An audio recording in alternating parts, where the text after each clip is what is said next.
only one maneuver in the entry-level competition that most pilots get a 0 on, because it becomes very difficult to wait, to wait, to wait, to wait. Oh, it's not going to stall, it's not going to stall, wing over. But eventually, when the throttle's at 0 and the elevator's up, the plane will stop flying. Unless you're defeating the laws of physics, the plane will stop flying and it will start to drop. And when it starts to drop, you've stalled and you enter into that spin. Do you have to do that maneuver at center line? Is that your point where you want it to stall?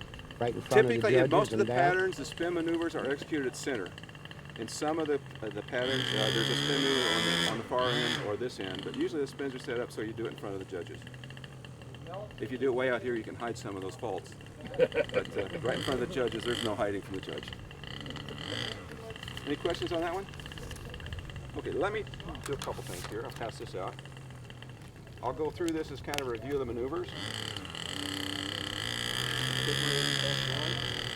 What I have here are the basic maneuvers we talked about in the last 3 weeks, and that's on the 2016 basic, and I'll go through that. And on the flip side are the maneuvers in the unlimited category. This is an IMAC, these are 5 levels, so this is the top level of competition. And what I really wanted to point out was, first of all, look at the maneuvers in basic, and then look at the maneuvers in limited. And you'll see that the maneuvers in the limited are pretty much the same as basic. We do loops, we do humpy bumps, we do Cubans, we do shark stews. It's just in limited, they put a lot more stuff on the way around. So if we would, let's go through the first one. Item number 1 is the full roll, we talked about. So as the pilot comes into the box, you'll do the full roll. Then we have the humpy bump, number 2, and now we just pull to a vertical line, establish a vertical line, pull a constant radius loop over the top, another vertical line, usually it's a half roll to come out the same direction as we started again. Level line going in, level line coming out. Number 3 is that half Cuban we talked about, flying across, pull to the 45, do the half roll halfway up. Again, we're judged on centering that maneuver on that line, pulling that loop back to level flight, back across the center. The loop, talked about the loop, and again, this is just the way I fly it. I look at the 4 points. There's point 1, hit point 2, hit point 3, hit point 4, and back to point 1 again as my gauge in trying to fly a constant radius loop. The shark's tooth, which we just talked about, pull to a vertical, establish that vertical line, pull to a 45 down line, hold it, roll to upright, hold it to draw that line equal length, and exit level line again. Stall turn, pull to a vertical, get a nice high altitude, increase the throttle so we're no longer flying upwards, and about the point we stop flying, kick the rudder in so that we pivot and come back down that vertical line, and then exit again, level line coming back into the box. The 360 aerobatic turn we talked about a little bit, but that's looks surprisingly easy, but it's a fairly difficult maneuver. We're basically cutting the wings to 60 to 90 degrees, flying a constant radius loop without changing roll, without changing heading, without changing pitch, coming back around to where we started. Pretty difficult maneuver actually. The lay down humpty, if you look at number 2, lay it on its side to 45 degrees, you've got the lay down humpty. That's all we're really doing. We're pulling to the 45, flying up, pulling that constant radius loop down to the 45 coming down, half roll coming out.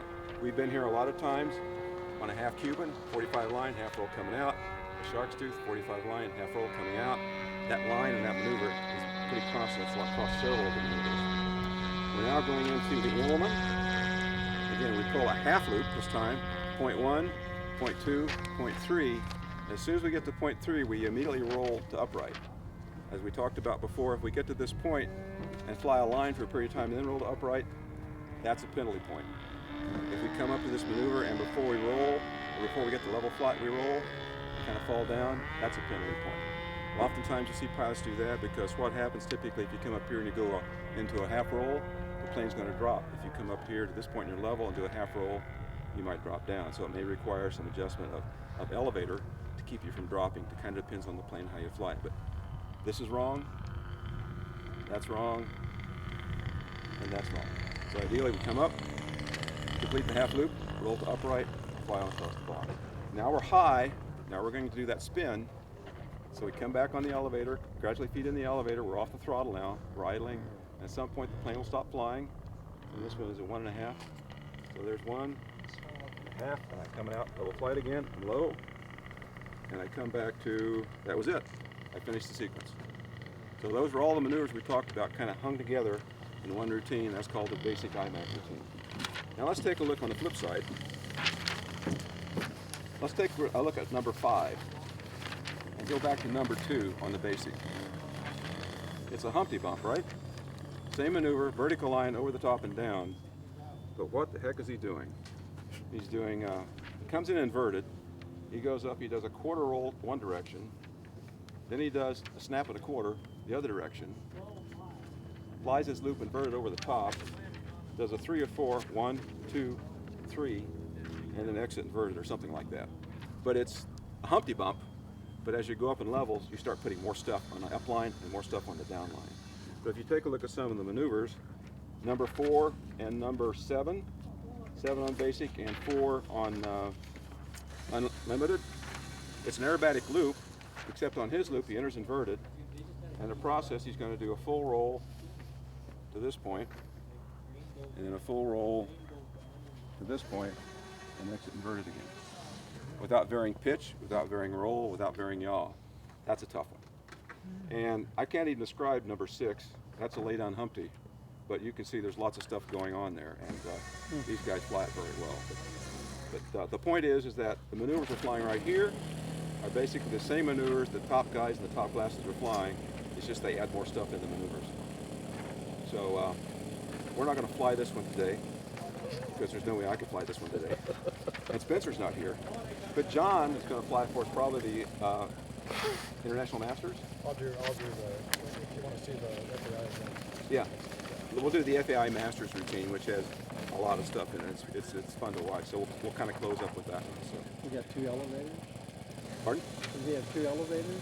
Yeah, they're actually working now. Okay. That's helpful. As opposed to one. Any questions? As we said, we're more than happy to fly with anytime you're out here. I'm usually here Tuesdays, Thursdays, and oftentimes Fridays. If you see me hanging around, you'd like to try some of these things that want to get some help on it, feel free to help.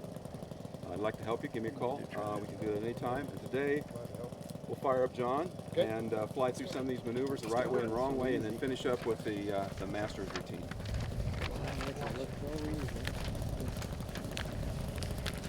So again, let's join John in the flight box. So everybody is inside the flight box.